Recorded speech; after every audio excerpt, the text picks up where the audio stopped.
샬롬 할렐루야. 레위기 4장 22절에서 31절이요.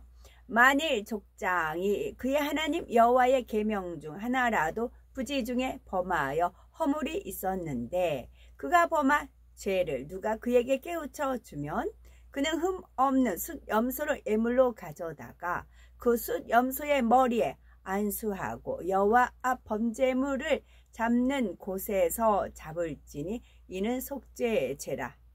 제사장은 그 속죄 제물의 피를 손가락에 찍어 번제단 뿔들에 바르고 그 피는 번제단 밑에 쏟고 그 모든 기름은 화목제 제물의 기름같이 제단 위에서 불사를 찌니 이같이 제사장이 그 범한 죄에 대하여 그를 위하여 속죄한즉 그가 사함을 얻으리라. 만일 평민의 한 사람이 여호와의 계명 중 하나라도 부지 중에 범하여 허물이 있었는데 그 범한 죄를 누가 그에게 깨우쳐 주면 그는 흠없는 암염소를 끌고 와서 그 범한 죄로 말미암아 그것을 예물로 삼아 그 속죄 제물의 머리에 안수하고 그 제물을 번제물을 잡는 곳에서 잡을 것이요. 제사장은 손가락으로 그 피를 찍어 번제단 뿔들에 바르고 그 피 전부를 제단 밑에 쏟고 그 모든 기름을 화목 제물의 기름을 떼어낸 것 같이 떼어내 제단 위에서 불살라 여호와께 향기롭게 할지니 제사장이 그를 위하여 속죄한즉 그가 사함을 받으리라. 아멘. 속죄제입니다. 족장과 평민이 범죄하였을 때 속죄제 방법과 절차에 대해서 증거합니다. 레위기 4장 22에서 24절에 보면 만일 족장이 그 하나님 여호와의 금령 중 하나라도 부지 중에 범하여 허물이 있었다가 그 범한 죄의 깨우침을 받거든 그는 흠없는 숫염소를 예물로 가져다가 그 숫염소의 머리에 안수하고 여호와 앞 번제 희생을 잡는 곳에서 잡을지니 이는 속죄제라 했습니다. 여기서 족장이란 백성들 중에서도 머리된 사람으로서 비록 제사장보다는 낮은 위치라 해도 평민하고는 격이 다르게 구별된 위치이지요. 그러므로 속죄제의 예물도 제사장이 드리는 숫염소보다는 작은 것으로 평민들이 드리는 암염소보다는 큰 것으로 숫염소를 드리는 것이지요. 이는 오늘날 교회에서 양떼의 머리 된 기관장이나 구역장, 가르치는 위치에 있는 교사 등의 직분자들로서 이들은 일반 성도나 초신자와는 달리 하나님 앞에 구별되어 세워지는 것이므로 똑같은 죄를 범했다 해도 양떼가 범죄한 것과 달리 더 큰 회개의 열매로 하나님께 드려야 하는 것입니다.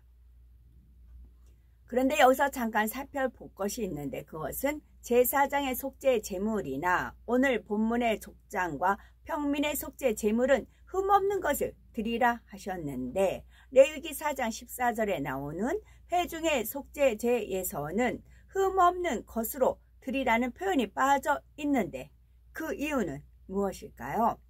하나님께 드리는 제물은 당연히 흠이 없는 것으로 드려야 합니다. 즉 상한 마음으로 억지로 드리거나 남의 눈치를 봐서 마지못해 드리는 것이 아니라 감사함과 기쁨으로 온전한 회개의 제사를 드려야 하지요. 그런데 만약 온 회중이 범죄하였을 때 흠 없는 제물을 드리라고 명하신다면 이는 쉬운 일이 아닙니다. 한 사람도 빠짐없이 모든 회중이 한 마음이 되어 온전한 심령으로 드려야 하기 때문입니다. 오늘날의 교회를 생각해 보아도 만약 교회 전체가 죄를 범하여 회개하고자 할 때 그 중에는 믿음 없는 사람도 있을 수 있고 여전히 불편한 마음으로 회개하지 않는 사람도 있을 것입니다. 이런 경우 하나님께서는 긍휼을 베풀어 대부분의 성도들이 회개하고 돌이킬 때에는 속죄제를 받으시고 전체 회중을 용서해 주시기 위해 흠없는 제물을 드리라고는 하지 않으신 것입니다.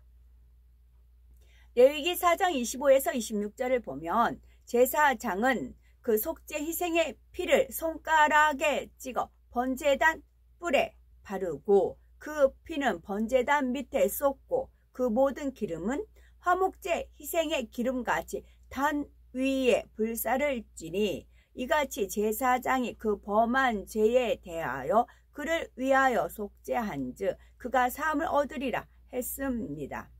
번제단은 향단과 마찬가지로 제물을 불에 살라 하나님 앞에 연락되게 하는 단으로서 그 단에 뿔을 바른다는 것은 하나님 앞에 회개가 연락되게 하는 표가 됩니다. 자신의 죄를 하나님 앞에 정식으로 인정하고 자복하는 회개를 올림으로 그 회개를 받으신 것으로 인쳐지는 것입니다. 그러면 족장의 경우는 어떠합니까? 제사장이나 회중의 속죄제는 피를 찍어 성전 안에 성소장에 7번 뿌리라 했는데 족장이나 평민의 경우는 그런 말씀이 없습니다.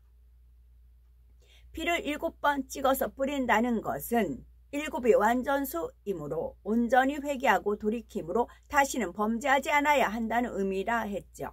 이처럼 족장과 평민의 속죄제에는 제사장과는 달리 7번 뿌리라는 말이 빠져 있는 데에는 각 사람의 믿음의 분량에 맞추어 회개를 받으시고 용서하신다는 하나님의 긍휼이 담겨 있습니다.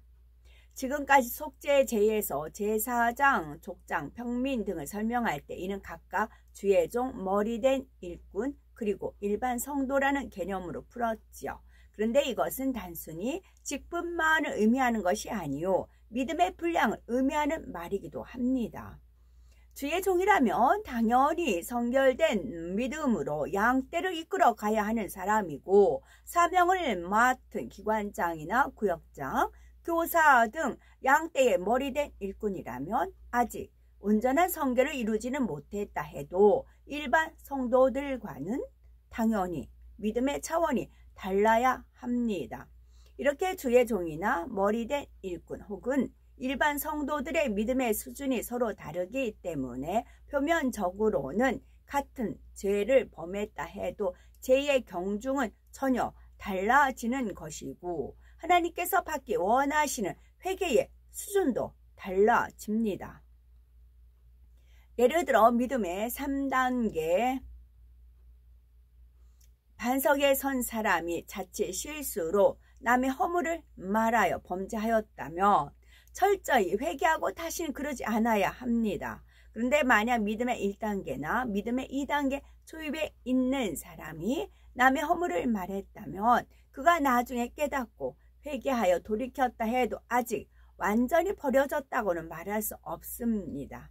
이렇게 아직 믿음이 적은 사람은 다시 범죄할 가능성이 있는 것을 하나님도 아시지만 그가 바로 그 순간만이라도 겸비하게 돌이키면 하나님께서는 그 믿음의 수준에서 회개를 받아 주신다는 사실입니다. 회개를 받아 주신다는 사실입니다.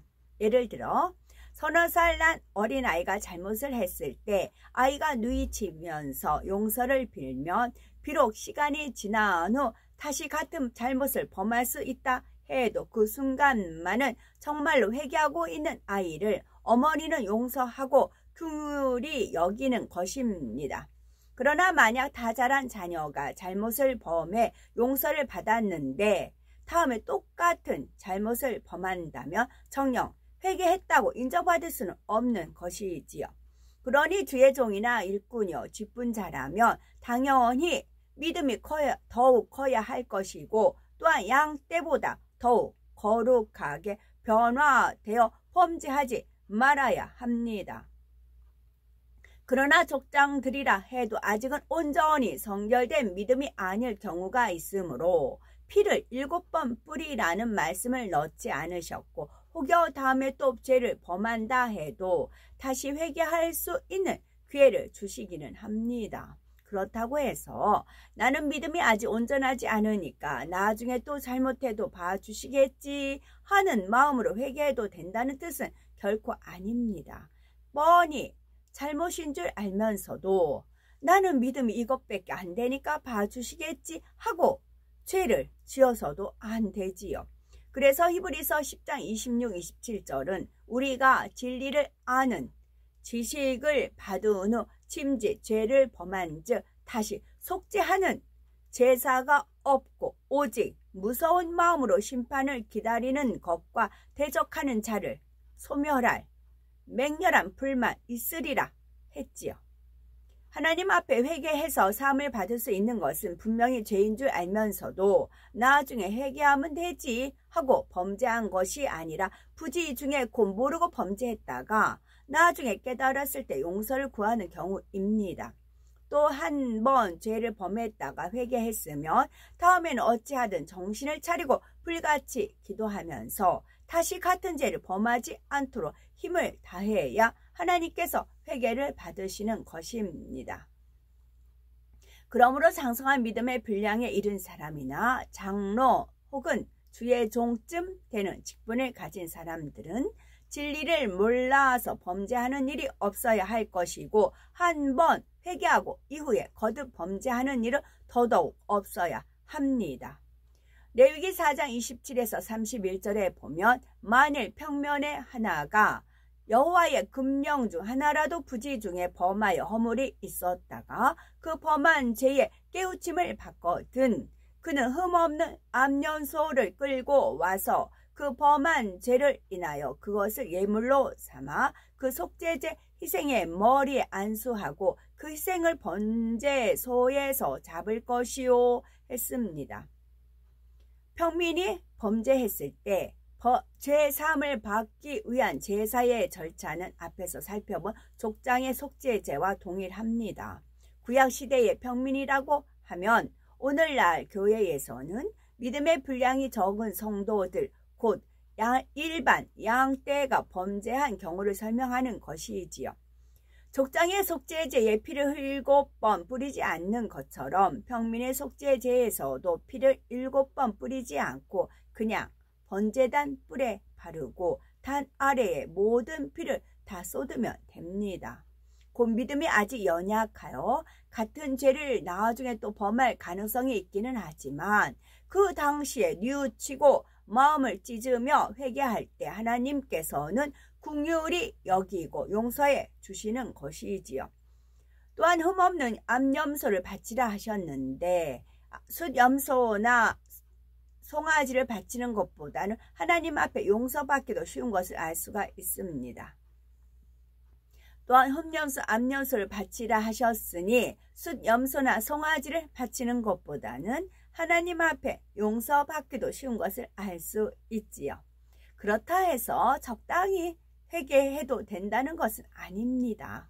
아무리 믿음이 연약한 사람이라도 다시는 안 그럴 마음으로 참된 회개를 올려야 하나님께서 용서가 되는 것이지요. 하나님 앞에서 용서가 되는 것이지요. 믿음이 연약한 사람이라도 죄를 깨닫고 회개하며 다음에는 안 그러려고 최선을 다해 나가면 10번 하던 것이 5번으로 줄고 2번, 1번 이렇게 줄어서 마침내는 완전히 안 하게 됩니다. 이와 같이 믿음으로 회개의 열매를 맺어 나갈 때 하나님께서 받아주시는 것이지 말로만 잘못했다 하고 중심에서 돌이키지 않는다면 초신자라도 용서받을 수 있는 것이 아닙니다. 또한 믿음이 적은 초신자가 죄를 발견했을 때 즉시 회개하고 단번에 버리면 하나님께서 더욱 기뻐하십니다.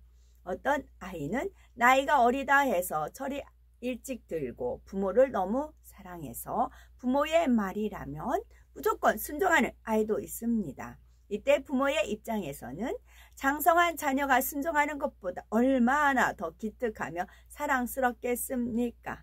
하나님께서도 마찬가지지요. 아직 믿음을 가진 지 얼마 되지도 않고 직분자도 아닌데 말씀을 깨닫는 대로 순종하며 부지런히 죄를 벗어나가며 너무나 사랑스럽게 여기십니다.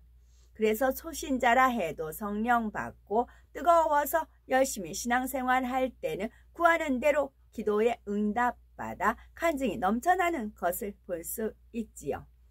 그런 첫사랑의 뜨거움이 식어지는 것이 아니라 변개함 없이 열심히 달려가면 신속하게 영적 장수가 될 수 있는 것입니다. 이처럼 죄를 회개하는 것만이 아니라 기도나 예배나 신앙생활하는 모든 분야에 있어서 나는 믿음이 어느 정도 되니까 이만큼만 하면 되겠지 하는 것이 아니라 자신이 할 수 있는 것 이상으로 행하려고 노력할 때 사랑과 축복을 더 넘치도록 받을 수 있다는 것입니다. 따라서 참된 속죄제의 의미를 깨닫고 더욱 거룩하고 합당한 하나님의 참 자녀가 된 우리가 되어야 되겠죠. 아멘.